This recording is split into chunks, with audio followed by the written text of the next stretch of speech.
Ever tried taking out a HELOC on a rental? Yes, I have. I did.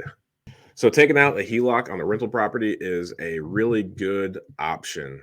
However, I think if you are looking to continue to grow your portfolio, just doing a cash out refinance might be a better option than the HELOC. So let's go over a brief pros and cons of having a HELOC on an investment property rather than just doing a cash out refinance.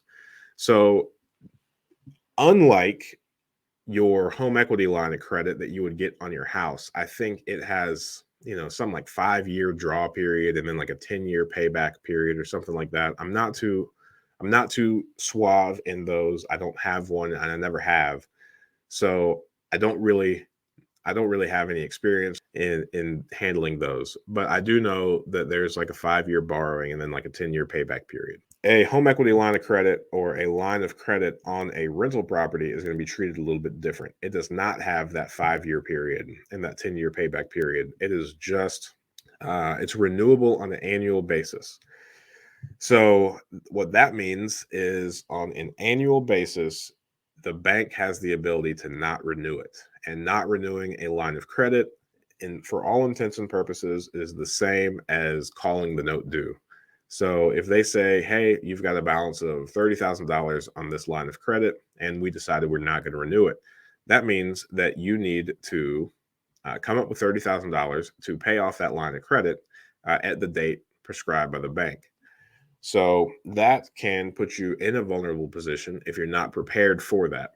And the banks also want to see those lines of credits drawn on and paid back on a multiple times during that 1 year period or however long your line of credit is.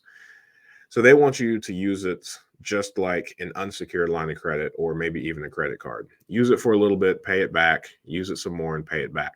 They do not want you to purchase long-term assets with that line of credit. So if your intentions are to use the line of credit to acquire additional rental properties, I think you would be better off doing a cash out refinance where you get a lump sum deposited into your bank account that don't have any strings attached to it, and that nobody can call that note due if they decide to not renew it. If you are wanting to use that line of credit on an investment property, kind of like for working capital. So let's say some pipes burst and you need to pay for that. A good strategy would be to use your line of credit to pay for that. And then as the rents come in, pay off your line of credit. That way, truly, the rents cover the maintenance and repairs or capital expenditures associated with that property, rather than you fronting the money and kind of casually recollecting it from yourself. However, if it is a really large expense that's going to take multiple years to recover from, let's say you have to spend $20,000 on a roof and a property is rented out for $800, then that is a lot of months of rent to bring that line of credit balance back to zero.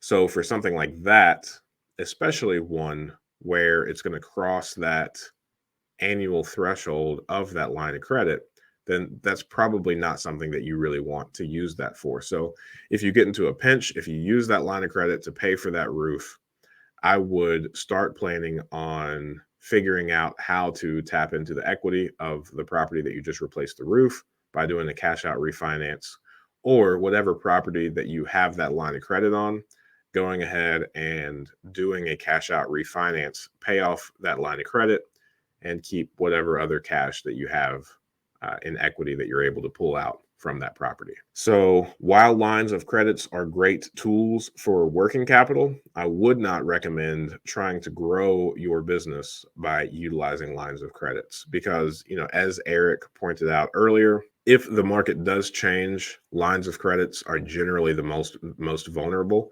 And since it's a short-term debt, then you're going to need to answer for that money pretty quickly. And in the event that the market turns, where one property will sit on the market for 6 months, then it might be more difficult to get you out of that position.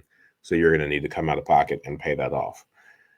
So I think, whereas if you were to do a cash out refinance and get that lump sum in your bank account, Well, the underlying mortgage on that cash out refi is probably going to be in the 20 to 30 year range, meaning that you do not have to do anything and you are not nearly as vulnerable to any market swings that may come about.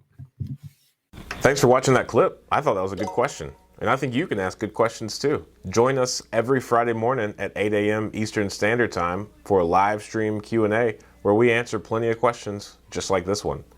In the meantime, consider subscribing to the channel if you want more of this content. And if you want to increase your deal flow, analyze properties better, and help me feed my family, click the link below for a free 7-day trial of PropStream.